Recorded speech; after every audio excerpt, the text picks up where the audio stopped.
मरने के बाद क्या होता है? क्या सच में स्वर्ग या नर्क होगा? क्या होगा हमारी आत्मा के साथ, जिसे हम सारी जिंदगी पूजते आए? क्या वो हमें दिखेंगे? खैर वो तो नहीं पता, बट एक चीज़ हम सबको पता है कि मरने के बाद या तो इंसान को जलाया जाता है या तो दफनाया। लेकिन एक प्रथा ऐसी भी है जहाँ ना जलाया जाता है ना दफनाया। एक ऐसी परंपरा जहाँ मौत को धरती या आग नहीं बल्कि आसमान के हवाले छोड़ दिया जाता है। मुर्दे शरीर को सिर्फ खुले मैदान में ऐसे ही फेंक देते थे, पर सवाल ये है कि क्यों, कैसे और कौन थे वो लोग जो ऐसी परंपरा में विश्वास रखते थे। ये कहानी है पारसियों की। उन्होंने मौत को समर्पित कर दिया है प्रकृति को, और जहाँ ये होता है उसे कहते हैं द साइलेंट स्टोन।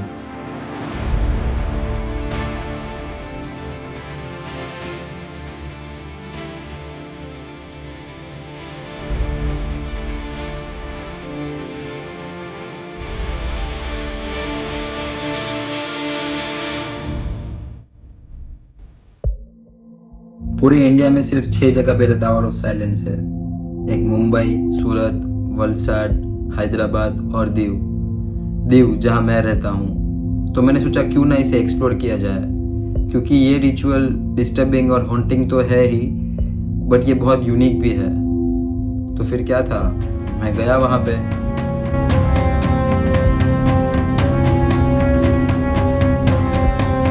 मैं जैसे ही वहाँ पहुँचा, दूर से सिर्फ एक सर्कुलर स्ट्रक्चर ही था, पर जैसे ही मैं पास गया मैंने एक चीज़ जो नोटिस की वो साइलेंस। वहाँ एकदम शांति थी। ये जगह एक ओपन ग्राउंड जैसा ही था। दूर से तो एकदम नॉर्मल ही था, बट अंदर की कहानी कुछ अलग ही थी। ज़ोरोस्ट्रियन या फिर पारसी लोग का मौत को लेकर नज़रिया कुछ अलग ही है। वो लोग मानते हैं कि पानी, आग और धरती बहुत प्योर है, और मरने के बाद इंसान का शरीर इम्प्योर हो जाता है। इसीलिए उन्होंने तीसरा रास्ता चुना, जो सुनने में और देखने में बहुत ही डरावना और डिस्टर्बिंग है। डकमा, एक ऐसा ओपन सर्कुलर स्ट्रक्चर जहां मुर्दे को फेंक देते।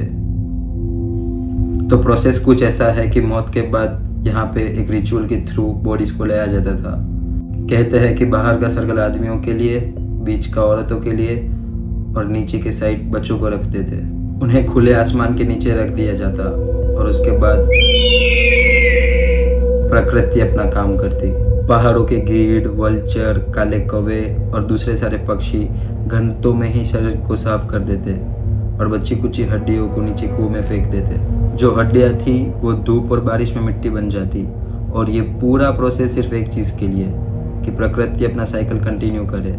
पारसियों के लिए ये सिर्फ रिचुअल नहीं था, उनके लिए ये था कि हम आए हैं प्रकृति से और लौटेंगे भी प्रकृति को ही। उनके हिसाब से शरीर को गीध और प्रकृति के हवाले करना सिर्फ एक फ्यूनरल सिस्टम नहीं था, उनका धर्म और जिम्मेदारी थी।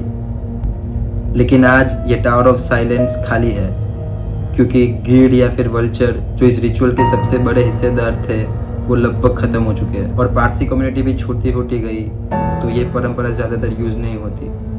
लेकिन आप जब यहाँ पे खड़े होते हो, एक अजीब सी खामोशी महसूस होती है, जैसे वक्त यहाँ पे थम गया हो।